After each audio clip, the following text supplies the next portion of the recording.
What's up, guys? Foggy Train here. Today I want to talk about the Xbox situation that they got going on right now. As y'all probably know, I'm really not a news channel at all. I don't really talk about like current events, that kind of thing. But in the past, I talked about the Activision Blizzard acquisition and just my thoughts on that. So I said, well, I kind of want to talk about my thoughts on what's going on with Xbox and Microsoft right now, and just kind of present my thoughts on this and see if anybody agrees, disagrees, and kind of start a discussion. Basically, what's happening, there was a leak or rumor, whatever, going around that Xbox may be bringing certain exclusives over to PlayStation and other consoles altogether, like including the Nintendo Switch. So this started out with what appears to just be Hi-Fi Rush, but we kind of expected that there may be more stuff coming down the line. After Hi-Fi Rush, people were mentioning Sea of Thieves possibly coming. It appeared to be that Microsoft was also looking at bringing Indiana Jones on release to PlayStation, actually, as well as Starfield once the DLC comes out for Starfield. So big things going. As far as I can tell, I do want to put out there, as far as I can tell so far, those were just Bethesda. So that seems kind of like possibly, well, I'll move on to this, go more in depth on this in a little bit. But from that information, one would think, okay, they're just going to keep going on with how it was pre-acquisitions. They're going to keep their current exclusives that they've always had, and then maybe older games, move them to other consoles, since they've already done their time, they've been sold, they've reached just about all the players that are available to them on Xbox and PC.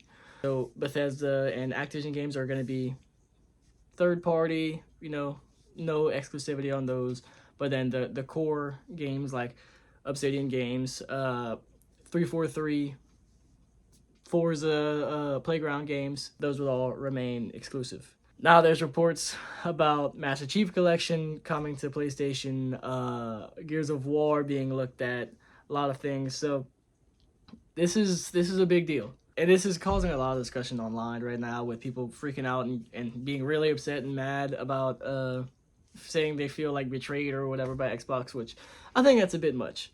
I think it's okay to be upset about it because, like I've said before in the past, I have an Xbox, I have a PlayStation. I don't really use them, so this doesn't affect me that much. I'm mainly on PC anyway. What upsets me is just I grew up with Xbox, so obviously I want the console to succeed. This is like what I grew up with. I don't want it to go away as a platform. Also, I mean, it's just good for competition between PlayStation and Xbox. If the more consoles that are out there, I would be happy if a third party came out and joined the console space and changed everything by introducing a whole nother console. That out of the way. And I saw someone on Twitter mention something along the lines of like, how would you feel if the games were just moving over after 6 to 12 months to PlayStation, but they were still released first, timed exclusives, you could say, on Xbox, and then after 6 to 12 months or so, they'd be moved over to PlayStation. Like, would that be enough to keep you investing in the Xbox platform? And my response to that is as follows, I guess. I have a PC and I have a PS5. I learned that PlayStation is planning on moving all their games over after about a year or so of release. They plan to bring them over, port them to PC. So that made me not want to buy any games on PlayStation 5 anymore because I can just wait to have them all in the same place. I want all my games in the same place. I don't have to rebuy it on PC if I just wait the year or 6 months or however long it takes. So if I literally own the console and I still don't want to buy it on its primary console just so I can have it all in the same place, I can't imagine many people are going to invest in the Xbox just because they can get it day one.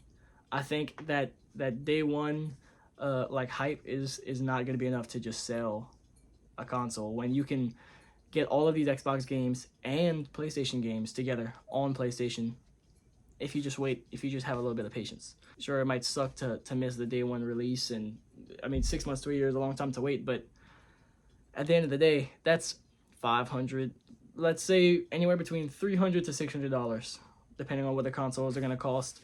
next generation going forward, whatever. That's not like a small amount of money. That's expensive. And if I only have so much money to invest in a console, I'm gonna get the one that allows me to play all the games. After a while, those timed exclusives are going to build up when they become added to PlayStation's catalog. Over time, you're gonna have pretty much all of Xbox's catalog on PlayStation, as well as Demon Souls, Bloodborne, God of War, Spider-Man 2, Last of Us, Horizon, like all of these games. But then I could also play all the Xbox games. So what reason would I have to get an Xbox at that point? It's already not selling as much as PlayStation, which it really hasn't in forever. That's not the point of who's winning and losing. The point is, if Xbox doesn't have a real reason to sell their console, why would they? Like, if no one has a real reason to buy the Xbox console, how is Xbox gonna continue to sell their console? And the only other thing that I saw people say is, well, the only platform that's going to have the amazing deal of Game Pass available is going to be on the actual Xbox. And to an extent, I would say, okay, that does make sense to some extent.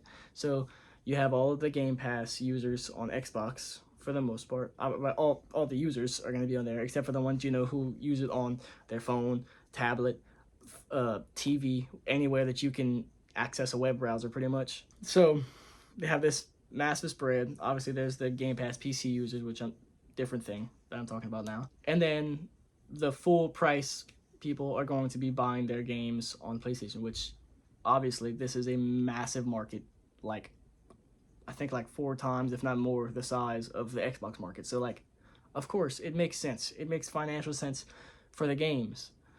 It's just at the expense, as in my mind, as far as I know. I have no experience in the industry. This is just from what I can see and think. So if anyone knows better, please engage with me in the comments and correct me. But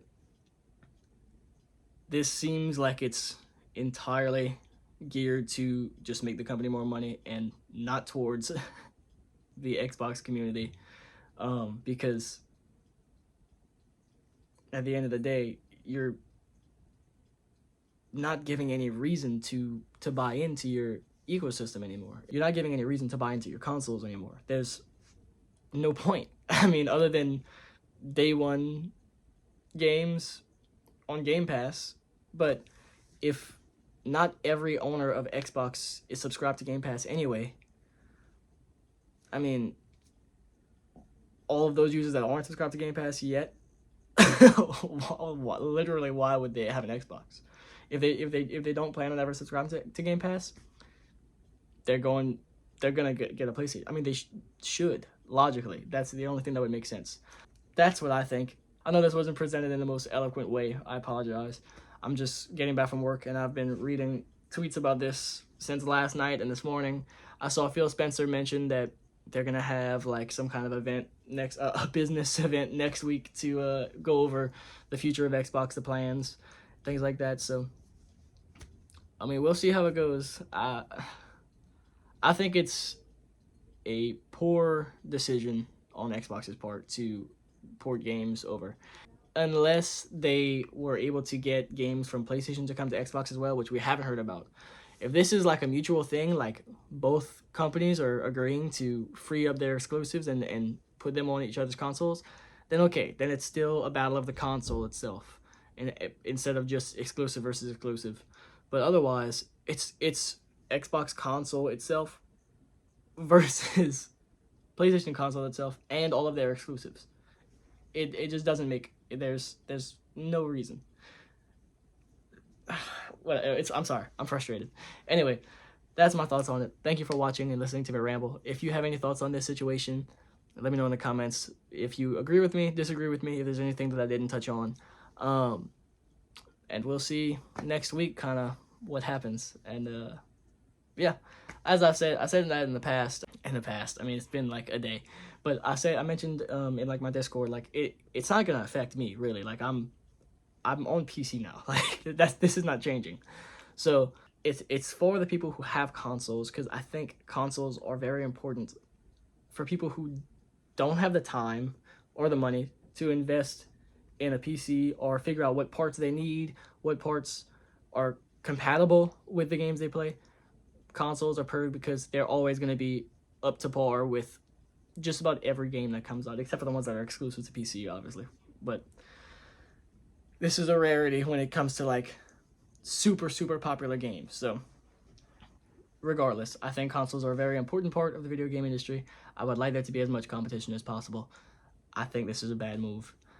But finally, now, closing it out, that should be it. Thank you so much for watching. Again, let me know what you think in the comments below, and check out my other videos if you haven't already. I have some unboxings, video game compilations, my thoughts on the Activision Blizzard deal, thoughts on microtransactions, that kind of thing.